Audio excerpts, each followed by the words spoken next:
Hello, good morning friends. నేను ఇంతకుముందు వీడియోలో దోశ బ్యాటర్ ఎలా చేయాలో చూపించున్నాను. వైట్ రైస్, బ్రౌన్ రైస్, పొట్టు మినపప్పు, అటుకులు, మెంతులుతో నానపెట్టి గ్రైండ్ చేసుకోమని చెప్పాను.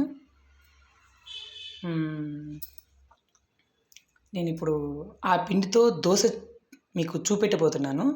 చూడండి ఫ్రెండ్స్, ఇది హెల్తీ దోశ, చాలా మంచిది హెల్తీకి. మామూలుగా మనం పాలిష్ పట్టిన బియ్యంతో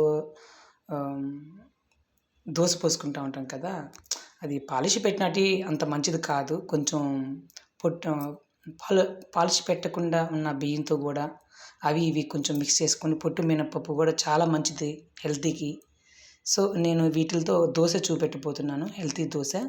చూసిన వాళ్ళు లైక్ చేయండి ఫ్రెండ్స్, సబ్స్క్రైబ్ చేయండి. నేను ఇప్పుడు దోశ ఎలా చేయాలో చూపిస్తున్నాను, చూడండి ఫ్రెండ్స్.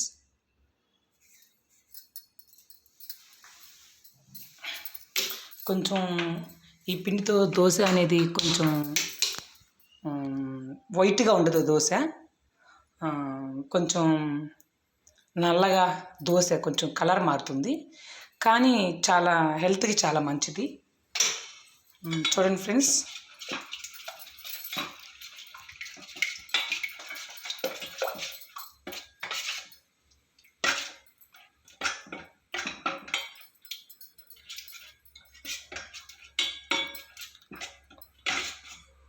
ఒక నిమిషం ఫ్రెండ్స్,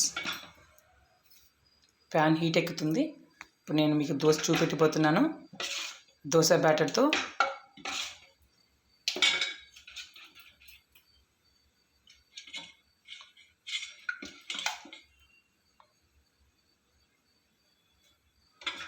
ప్యాన్ హీట్ అయింది ఫ్రెండ్స్, నేను ఇప్పుడు పోస్తాను చూడండి.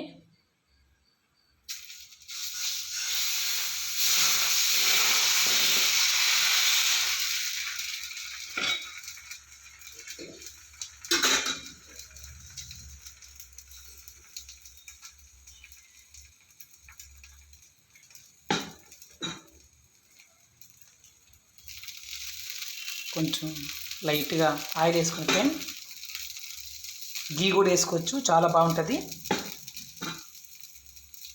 హెల్త్కి చాలా మంచిది ఫ్రెండ్స్.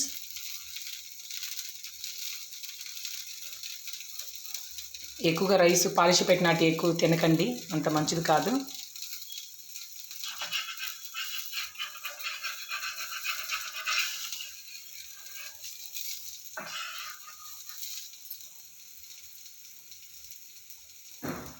ఈ పిండితో దోశ అనేది వైట్గా రాదు ఫ్రెండ్స్, కొంచెము కలర్ చేంజ్ అవుతుంది, బట్ హెల్తీకి చాలా మంచిది.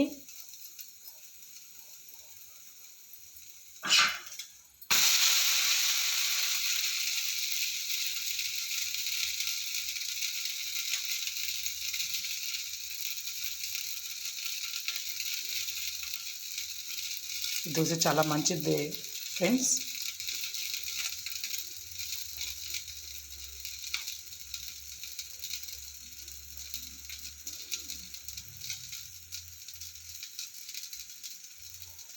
నాన్ స్టిక్ కూడా ఎక్కువగా యూజ్ చేయకండి ఫ్రెండ్స్, నేను నాన్ స్టిక్ యూజ్ చేయను, ఇది మామూలుగా నార్మల్ ప్యాన్.